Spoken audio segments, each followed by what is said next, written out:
Magandang umaga rin sa'yo, Kirby. Naku mga kababayan, maginaw na nga po ang magiging mornings natin. No? Magbuhat po ngayon. Yan po ay dahil sa pag-iral ng Northeast Monsoon o hanging amihan na partikular na nakakaapekto dyan po yan sa Northern at Central Luzon. So mga kababayan, ngayong araw nga po, fair weather nga po ang maaasahan natin sa buong bansa. Pero ito nga po ang aasahang lagay ng panahon. No? Dito nga po sa atin sa Metro Manila, ganun din po yan sa Ilocos, Cordillera at sa Cagayan Valley. Makakaasa po tayo ng partly cloudy skies na may isolated light rains. Ganyan din po nga asahang panahon sa Central Luzon.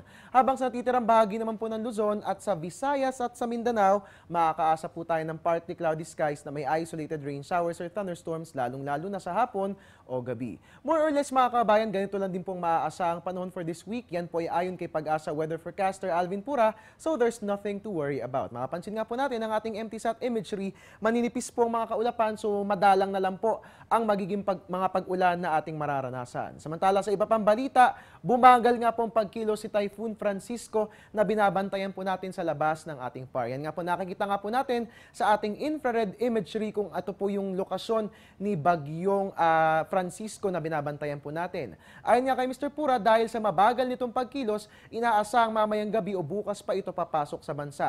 Wala namang dapat alalahanin dahil hindi ito direktang makakaapekto sa bansa at within 24 to 48 hours ay lalabas na rin po ng bansa itong si Typhoon Francisco. Ito nga po mga kababayan, heads up lang po, ito po yung posisyon ni Typhoon Francisco ngayon at ito po yung low pressure area na binabantayan din natin sa labas ng ating bansa. Pero nakikita nyo nga po, magsasalib na nga po ng puwersa itong dalawang kaulapan, so itong bagong low pressure area hihigupin na ni Typhoon Francisco. Samantala, isa na naman pong tropical depression, ito nga po yung nakikita natin sa malayong bahagi sa labas ng ating PAR. Malayo pa naman po ito, kung kaya hindi pa naman ito inaasahang makakaapekto sa ating bansa. Pero just the same, ang aming paalala mga kababayan, patuloy nating bantayan ang lagay ng ating panahon ng sa gayon, makaiwas po tayo sa anumang panganib na maidudulot ng mga pag-ulan. At yan nga po ang aasahang lagay na panahon para sa araw ng Lunes, October 21. Magbabalik po ang Panahon TV Express makalipas ang isang paalala.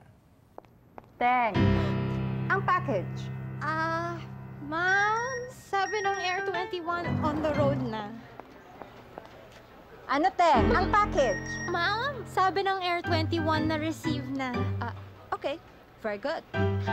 Basta padala, sagot ka ng Air 21. May real-time delivery updates via text para worry-free ka. Teng, ang package, napadala mo na? Yes, ma'am, sa Air 21. Sa Air 21, sagot ko, padala mo!